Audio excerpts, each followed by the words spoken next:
Oke, kita lanjutkan materi kita, teman-teman. Jadi hari ini kita ada di chapter 7 dan kita nanti akan belajar kelas kata yang terakhir, yaitu keterangan ya. Jadi keterangan itu nanti secara bentuk atau kalau dilihat ya secara tulisan di teks itu nanti ada dua. Jadi ada yang memang kalau kita cek di kamus kelas katanya murni, itu adalah keterangan. Contohnya ada adverb of probability. Contohnya adverb of probability caranya kita bilang mungkin, teman-teman. Nah, contohnya ada perhaps, possibly, probably, atau maybe yang gandeng, ya. Kemudian ada adverb of negation, caranya kita bilang tidak atau bukan, yaitu not. Kemudian adverb of distinguishing, keterangan pembeda. Contohnya ada only atau just, artinya hanya.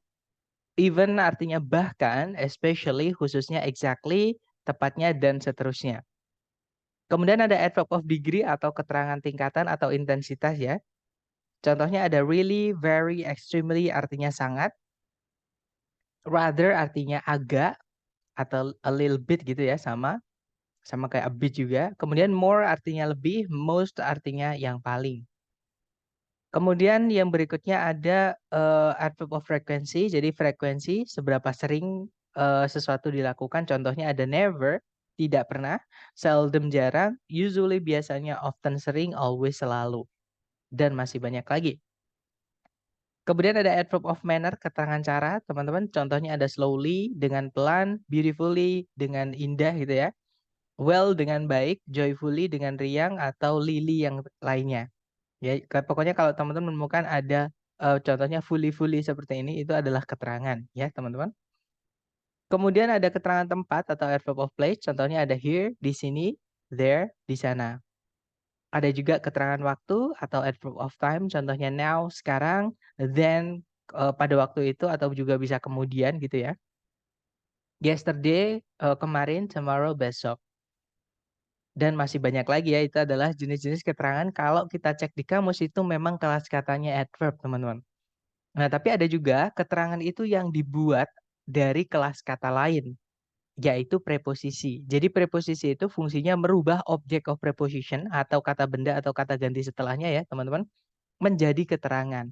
Jadi aturan penggunaan preposisi ini setelahnya harus ada kata benda. Jadi kalau teman-teman menemukan sebelumnya titik-titik ada preposisi, berarti titik-titik itu tempatnya kata benda, seperti itu. Nah, kemudian preposition plus noun, jadi semua preposisi harus diikuti noun ya, teman-teman, kecuali satu yaitu to. Nah, kalau preposition to itu boleh diikuti oleh verb satu. Nah, selain preposition to, kalau mau diikuti kata kerja atau verb harus dirubah menjadi kata benda, istilahnya gerund. Ya, jadi selain to, setelahnya nanti diikuti verb ing, seperti itu. Kalau mau diikuti verb ya. Kemudian contohnya dari preposition plus noun, contohnya adalah keterangan cara atau adverb of manner ya. Contohnya ada on foot, artinya dengan berjalan kaki. With a knife, dengan sebuah pisau. Like a diamond, seperti sebuah berlian. Kemudian contoh lagi ada adverb of place, keterangan tempat. Contohnya ada at home, di rumah. To the market, ke pasar. On the desk, di atas meja. Kemudian juga ada adverb of time, keterangan waktu. Contohnya ada in 1993, di tahun 1993.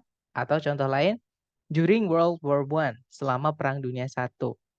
Dan contoh terakhir ada dari adverb of agent atau keterangan pelaku. Ini biasanya dipakai oleh pasif, teman-teman. Oke, contohnya ada by the police, oleh para polisi. Atau by him, olehnya laki-laki. Seperti itu. Nah, untuk keterangan yang dibuat dari preposisi plus noun, letaknya selalu di setelah kata yang dijelaskan, teman-teman. Oke. Nah, sekarang tempatnya ya. Jadi adverb atau kata keterangan seperti namanya ya, dia hanya menambahkan keterangan saja. Nah, ke siapa? Bisa ke predikat ataupun ke selain predikat.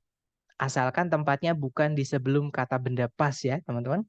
Karena kalau titik-titiknya di sebelum kata benda pas itu nanti tempatnya kata sifat yang kemarin kita pelajari, seperti itu.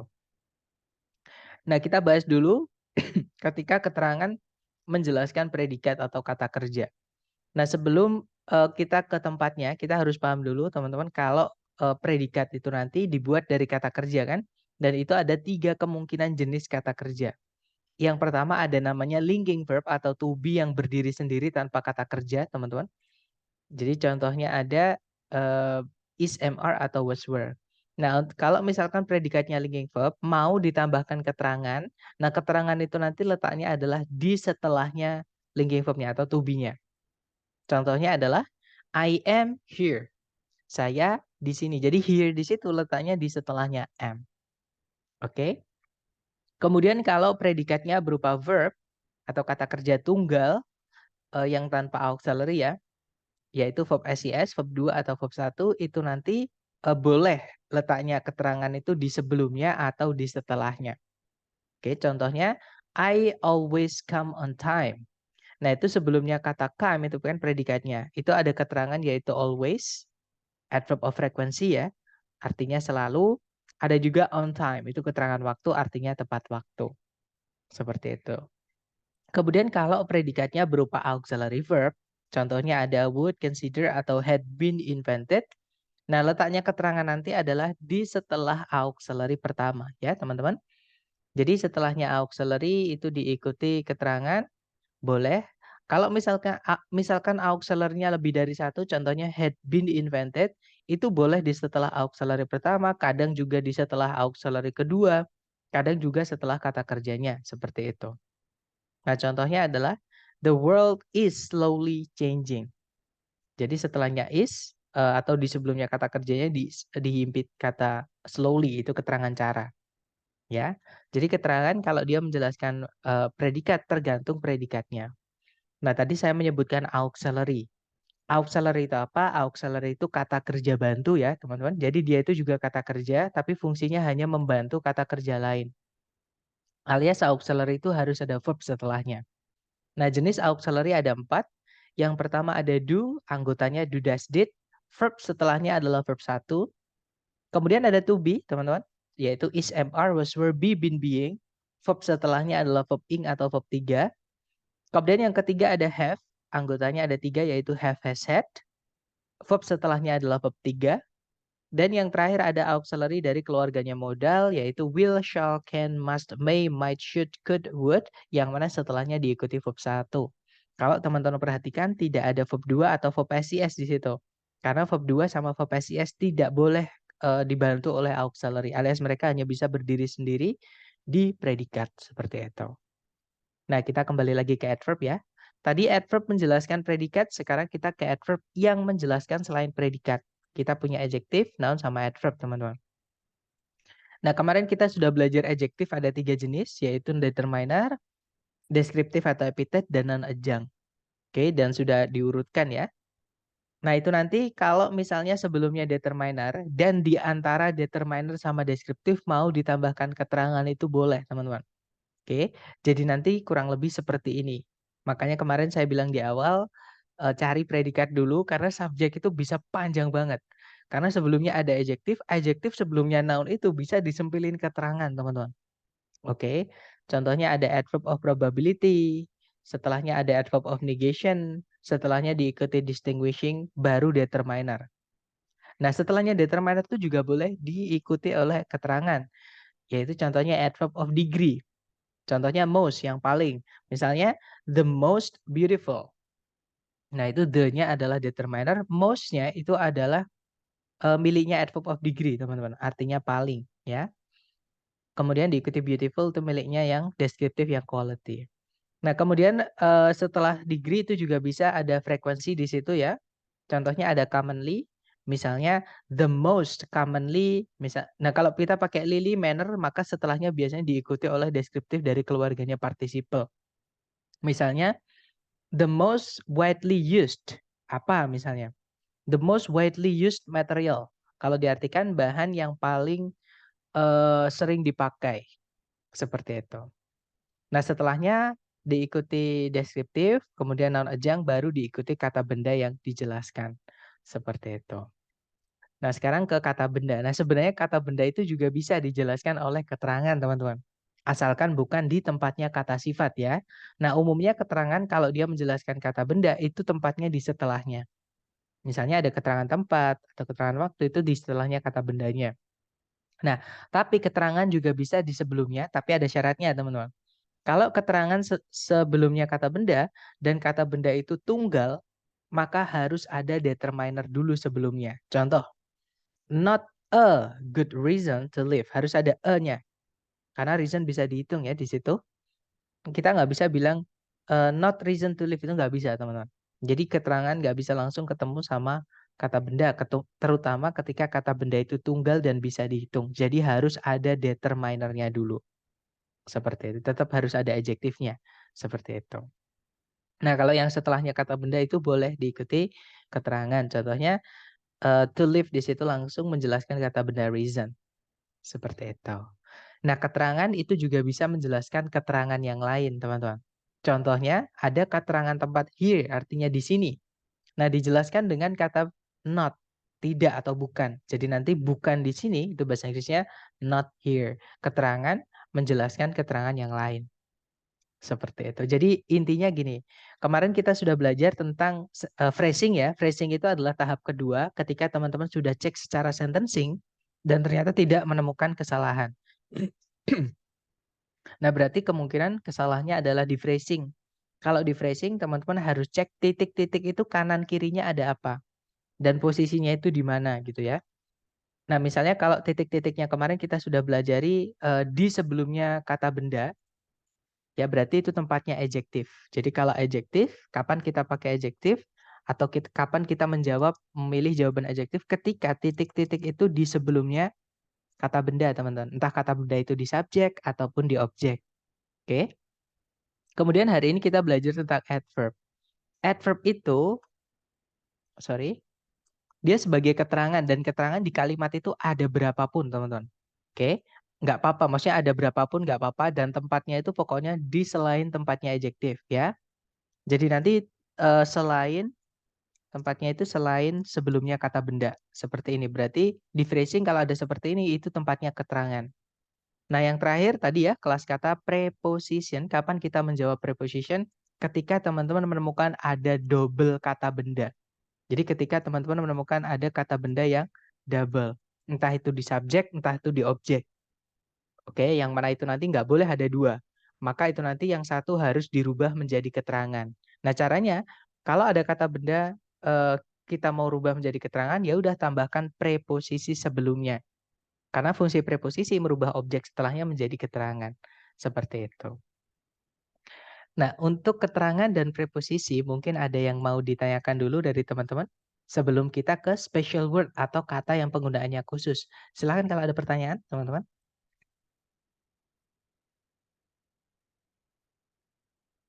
Nggak ada ya? Baik, kalau nggak ada sekarang kita ke kelas kata yang bukan kelas kata, tapi kata yang penggunaannya khusus atau special word. Nah, yang pertama ada bedanya really sama very, teman-teman. Keduanya sebenarnya artinya sama-sama sangat ya. Kemudian kelas katanya juga sama, yaitu adverb atau keterangan, lebih tepatnya adalah adverb of degree, keterangan tingkatan. Nah, tapi ada perbedaan penggunaan, yaitu di very-nya, teman-teman. Very itu tidak bisa menjelaskan kata kerja. Jadi kalau kita mau bilang, saya sangat mencintaimu, itu kita nggak bisa bilang, I very love you. Tapi kalau I really love you, itu boleh. Oke, jadi karena love itu kata kerja, nggak bisa kita jelaskan dengan very. Oke, nah contoh lain ada, aku sangat ingin pergi ke pantai. Ingin itu kata kerja, kan di sini yang dijelaskan oleh kata sangat, itu kan ingin, teman-teman. Nah, karena ingin itu kata kerja, kita nggak bisa bilang very want. Tapi kita bilangnya really want. Oke, karena want kata kerja nggak bisa dijelaskan very. Kemudian contoh kedua, aku sangat lelah. Nah, karena lelah itu adalah kata sifat atau adjektif, bukan kata kerja, maka kita boleh pakai very, boleh pakai really. Contohnya, I am really tired atau I am very tired. Kemudian yang ketiga, aku tidak begitu mengerti tentang berita itu. Nah, tidak begitu atau sangat di sini menjelaskan kata mengerti, ya kata kerja atau verb, maka nggak bisa pakai very, pakainya really. Jadinya I don't really know about the news.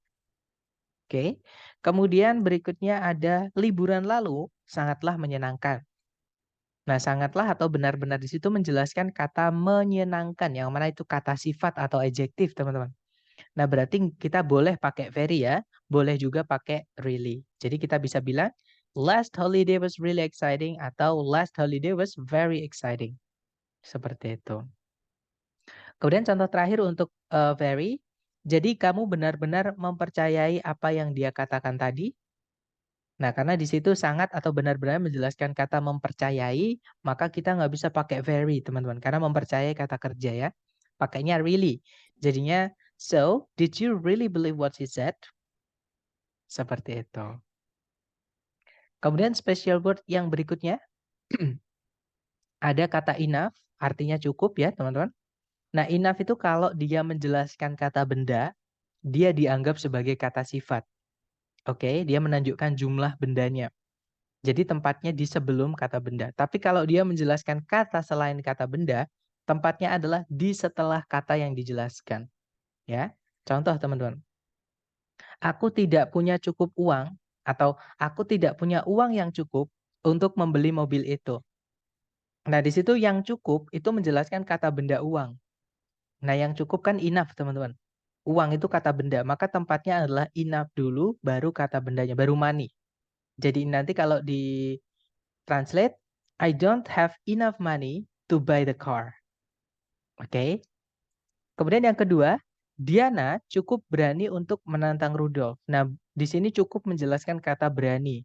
Yang mana berani itu kata sifat ya, teman-teman.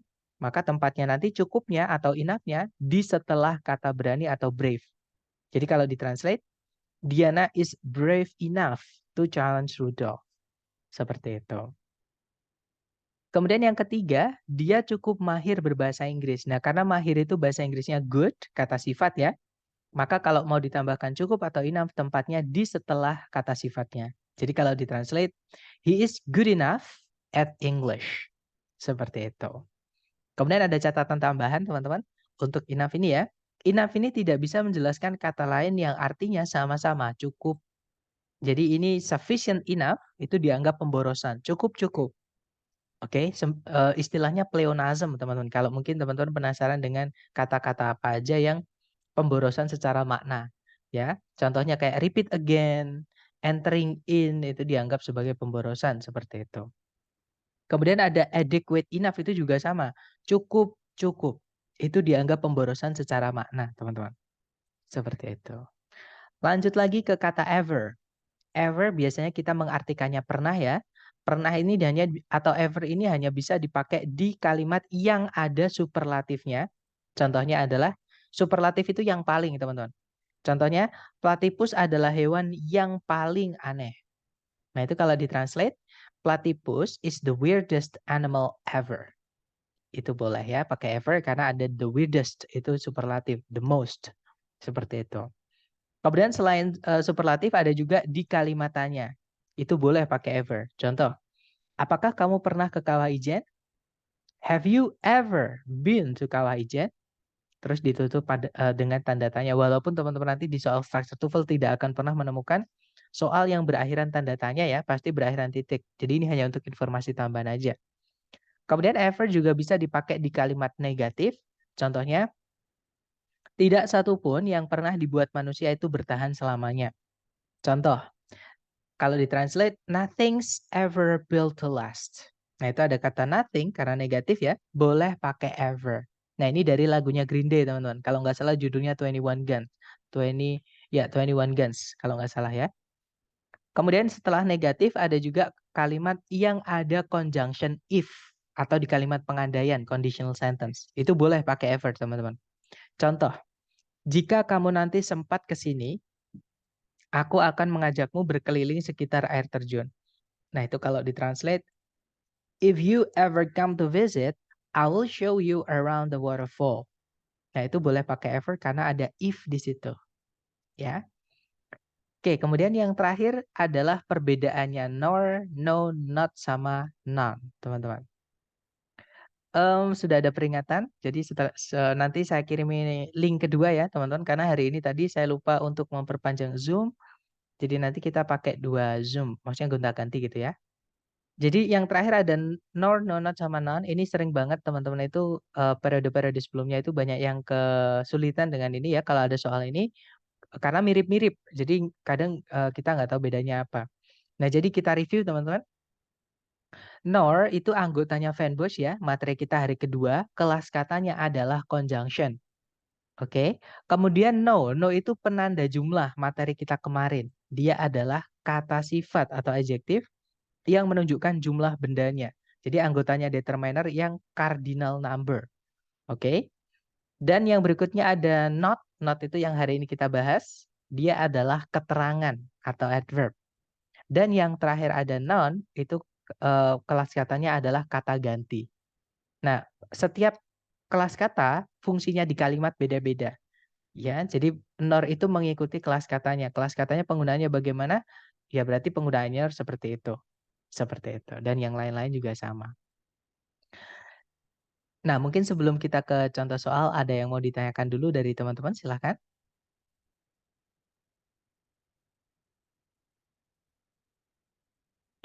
Nggak ada ya? Baik, kalau nggak ada ke contoh soal. Contoh soal pertama, teman-teman, caranya sama ya. Dicari predikat dulu, cek secara sentencing dulu.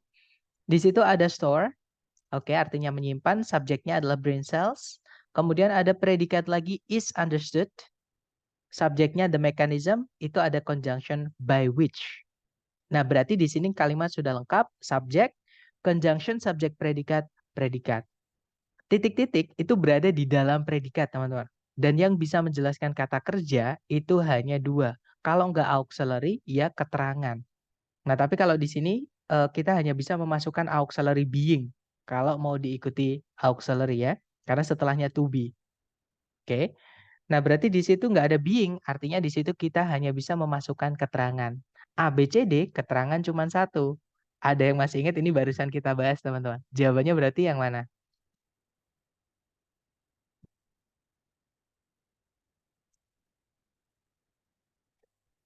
Lupa? Oke, that's alright. Jawabannya ada sebentar di chat, ada yang menjawab? Ya, yang not ya, atau yang Charlie. Ya, that's right, teman-teman. Jawabannya adalah Charlie. Kalau yang alpha itu kata ganti, kita nggak butuh kata ganti di situ. No itu kata sifat yang termasuk ke determiner, setelahnya harus ada kata bendanya. Sedangkan setelah titik-titik, itu nggak ada kata benda sampai nabrak titik. Bravo nggak bisa. Kalau yang delta, nor itu conjunction fanboy. Setelah dan sebelumnya harus sama. Sedangkan itu nggak sama. Jadi nggak bisa ya. Berarti jawabannya yang Charlie nanti kalau dibaca, the mechanism by which brain cells store memories is not clearly understood. Kalau diartikan, mekanisme bagaimana sel-sel otak menyimpan ingatan ya atau memori gitu ya, tidaklah dipahami dengan jelas. Seperti itu. Lanjut lagi ke contoh berikutnya. Caranya sama, cari predikat dulu. Di situ ada are, subjeknya amobas ya teman-teman. Kemudian nggak ada predikat lagi, nggak ada conjunction, kalimat sudah lengkap. Nah, kalau kita lihat titik-titik berada di setelah kata kerja to be, yang mana dia linking verb ya, bukan auxiliary teman-teman, karena setelahnya nggak ada kata kerja lagi. Nah, berarti dia berdiri sendiri-sendiri. Kita lihat di setelah titik-titik, ternyata ada kata sifat, yaitu small. Nah, yang bisa menjelaskan kata sifat itu cuma kata keterangan. Berarti di sini tempatnya kata keterangan. Nah, di pilihan A, B, C, D, keterangan itu adalah yang alpha. Ya, berarti jawabannya alpha, teman-teman. Nanti kalau dibaca, amoebas are too small to be seen without a microscope. Kalau diartikan, amoeba itu terlalu kecil untuk dilihat tanpa sebuah mikroskop. Seperti itu. Oke, lanjut lagi ke contoh terakhir, teman-teman. Caranya sama, cari predikat dulu. Di situ ada verb 2, yaitu showed. Nah, setelahnya ada objeknya ya. Subjeknya sculpture and Whitney. Kemudian ada conjunction that. Subjeknya adalah her parents. Predikatnya adalah recognize dan encourage. Nah, berarti kalimat sudah lengkap, right? Subject, predicate, conjunction, subject, predicate. Nah, berarti di sini kalimat gak ada masalah, masalahnya di phrasing. Kita lihat, di sebelum koma ternyata ada kata benda lagi. Nah, ini nggak bisa kita biarkan tetap menjadi kata benda, teman-teman. Kenapa? Karena nanti subjeknya double. Ada dua kata benda di sebelum predikat. Yang mana nggak boleh.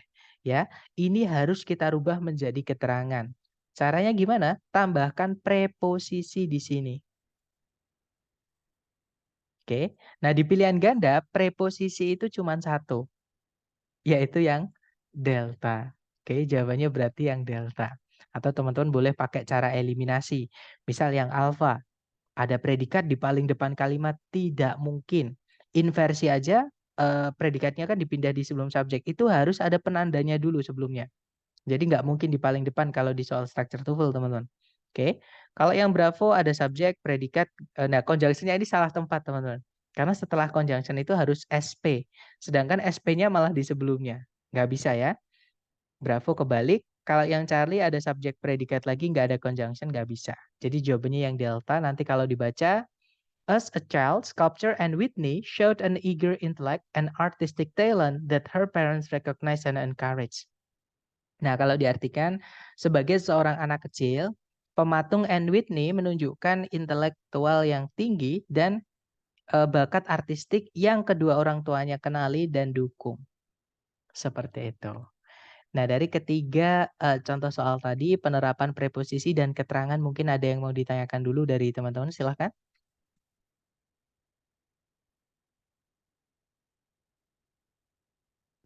Sir mau tanya, tadi istilahnya apa ya untuk yang pemborosan kata kayak sufficient, enough, dan seterusnya itu namanya pleonasm, Miss. Jadi saya tulis ya, mungkin teman-teman penasaran dengan istilah-istilah itu, di Google ada kayaknya ya teman-teman. Namanya pleonasm. Kayak repeat again. Itu kan repeat itu sudah ada kata again-nya, ada re-nya di dong. Sama kayak replay. Replay again itu kan pemborosan teman-teman. Sama kayak let's join us. Nah itu biasanya di iklan ya, itu pemborosan. Nah secara makna itu dianggap salah. Walaupun kalau di YouTube itu sering banget saya juga dengar sufficient enough misalnya. Tapi secara grammatical itu dianggap pemborosan teman-teman. Seperti itu. Istilahnya pleonasm, Miss. Oke. You're welcome. Mungkin ada pertanyaan lagi, silahkan.